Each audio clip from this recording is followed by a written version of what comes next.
dating all the way back to the very first Mortal Kombat, I actually worked in an arcade at the time. I remember coming into work and hearing the sound of people going, oh, ah, you know, making these loud screams and yells and cheers because they were seeing something they had never seen before. The reason Fatalities appeal to so many people is these brutal, over-the-top things that, you know, most people never even want to think of doing to someone they know, or even to someone that they don't know. Fatalities are awesome in that it's a perfect way to end a match. It's a good way to show that you dominated over your defeated opponent. It's a final punctuation mark that, okay, I just kicked your ass, and now I'm gonna humiliate you even more. What makes the Fatalities awesome, I think, is the sense of humor to them.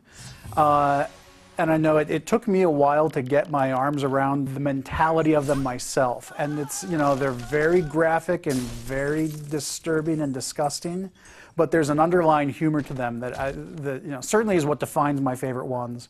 And it was kind of what made them enjoyable to work on for me, was you know, finding that humor and kind of bringing that out, you know, graphically and visually.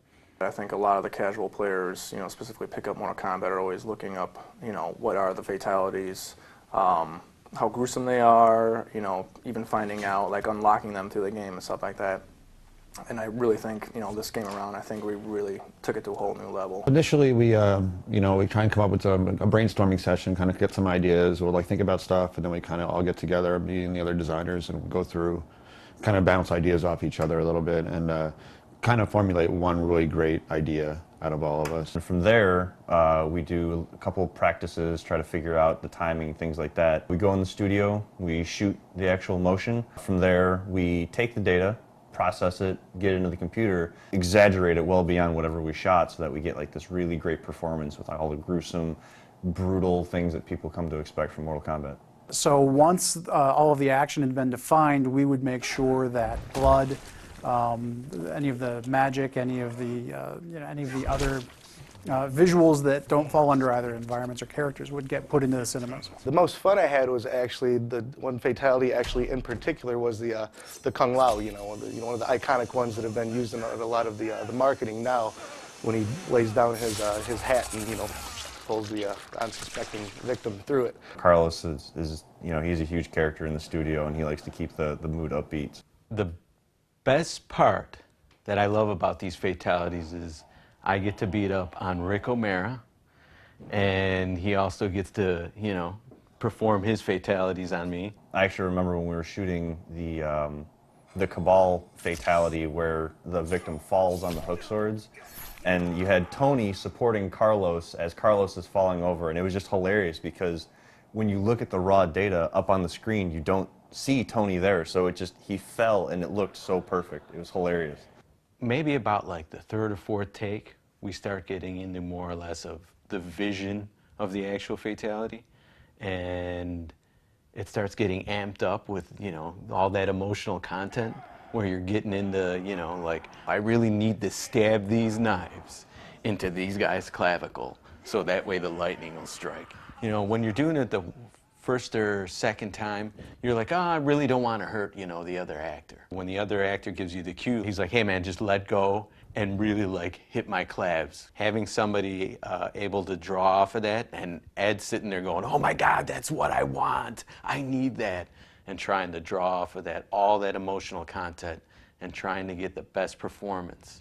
My role on Fatalities was to make sure that once everything else was in place, that we had visual effects for the fatalities. So once all of the action had been defined, we would make sure that blood, any of the magic, any of the visuals that don't fall under either environments or characters would get put into the cinemas. Probably my favorite and most successful effects are the ones where we involve the most sleight of hand. The classic reptile fatality, getting his tongue to work, was one of those real coups. That's the sort of thing that, you know, there's not a cut and dried system for doing. There were a lot of cheats and sleight of hands that we used to make that work. We use basically a beam, just an ability in the engine to draw a mesh from one point to another, basically attaching one end to Reptile's head and one end to the victim's head, and then introducing material-driven noise to that to make it seem as though there's an elastic elastic tongue where really it's just a code-driven mesh that's going from one point to another. Yeah, some of the key points that we really try to focus on is to make sure that every fatality fits into the same look and feel as the others. We don't want one or another to kind of feel different. Each character had approximately 18 points of dismemberment.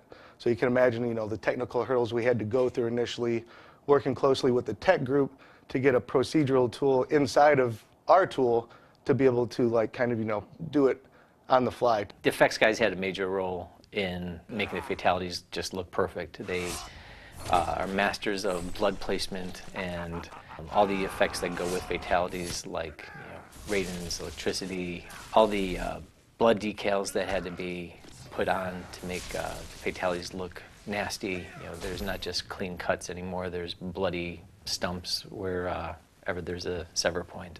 Every fatality had its own challenges, ranging from just making the blood look good, and blood from the outset is a tricky thing to get right. Fluids and liquids are a difficult thing to do in particles, and even more difficult to do in real time when we don't have the ability to render something, when we have to do a graphic that will update 60 times a second. And so even just the rudiments of getting the liquids to look good had its own challenges. One of the really cool things was at E3 this year and a bunch of the other trade shows. We got to see some of the stuff that we thought of and came up with, and we weren't sure how well it was going to translate. I thought it was cool, but then, during the demos we did, the first time we showed fatalities, we showed this trailer of a bunch of the fatalities together, and we had people standing up and clapping for moments of things that I came up with, like Sector's fatality, for instance, when all the missiles come out and blow up all the body parts, people just going nuts for that. A lot of people were cringing, and I think that's kind of maybe when we started, or going in the right direction here.